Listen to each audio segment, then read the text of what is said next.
Hi, this is Keir Finlow-Bates, CEO of Chainfrog, and today I thought I'd answer a question that I got asked the other day, which is how do you avoid peer flooding in a blockchain system? And what I guess is meant by this question is how do you protect a blockchain against Sybil attacks? So Sybil attacks are where somebody makes hundreds or thousands or millions of user accounts or identities on a blockchain or on a peer-to-peer system and uses them to try and subvert or take over the system. It's named after a woman called Sybil, who's mentioned in a case study of dissociative identity disorder. So you can see where the name comes from. It's basically one person pretending, or in Sybil's case, actually being many people. And the problem arises because in, for example, a public blockchain like Bitcoin, anybody can create an identity. Your identity is basically your Bitcoin address, and you can spin up Bitcoin addresses at the rate of millions a second if you've got a suitably powerful computer. And those addresses can start submitting transactions. If you have a whole bunch of Bitcoin in one address, you can just flood the system with lots and lots of transactions, and they can actually start forcing out other valid transactions. So really, that's one concern, which is flooding a blockchain system with transactions. And the second worry is who is adding the blocks to the blockchain.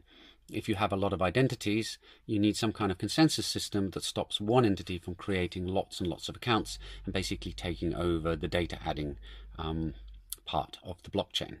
So firstly, looking at transactions, that's overcome in blockchain by having a transaction fee.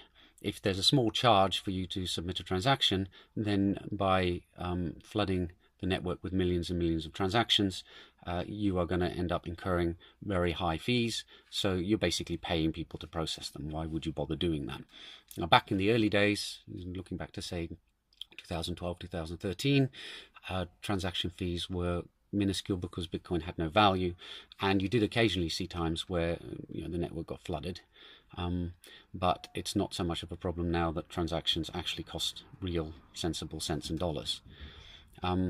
The problem with blocks being added in some kind of Sybil attack is overcome in Bitcoin with the proof of work consensus system, or the Nakamoto consensus system. And that is that you have to expend a lot of computer power, which equates to a lot of energy, which equates to a lot of money, in order to mine blocks. So one entity would have to own a very expensive computer network and spend an awful lot of money on electricity in order to take control of the blockchain growth system, the block mining system. In fact, you need to have at least 51% of the computing power, and that's beyond the means of pretty much everybody on the planet.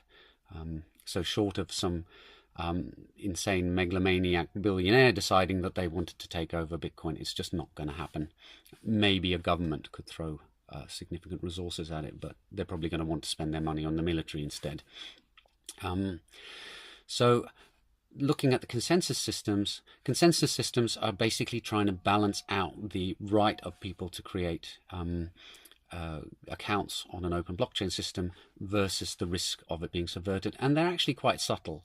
For example, in Ethereum, there's a guy, Vlad, who has spent, as far as I can tell, years now researching consensus systems, and getting the balance is tricky. And it is quite remarkable that Bitcoin works as well as it does. It shows that Nakamoto had an awful lot of foresight. And it's a problem if you're launching a new blockchain system that's going to be open, because if you use a different consensus system, it's not been empirically proved yet. And actually, we have no guarantees that the existing systems will work in the future. For example, if somebody hacked the SHA-256 hashing protocol so that they could make whatever hash output they wanted, then they could basically take over Bitcoin and it would be game over for that system. Now, Sybil attacks or peer flooding are not such a problem in permission blockchains, because there you have accounts, you have identities associated with those accounts, and if somebody starts misbehaving, you can just kick them off the system. And then I think the final thing to think about is, say, distributed denial of service attacks. What happens if in a permission blockchain or an open blockchain, somebody finds a way of launching a bot attack against the system? Well, that again boils down to are they going to use that level of energy and resource just to subvert a blockchain? Now, in Bitcoin's case, there might be a possibility of making more cash out of taking it over than could be made by using the botnet for some other purpose. And in fact, we have seen things like web pages with Bitcoin miners embedded in them pop up. But the indications are at the moment that it's just too energy intensive, too resource intensive. There are better things that can be done with those systems than attack blockchain systems. As for the future, I don't know.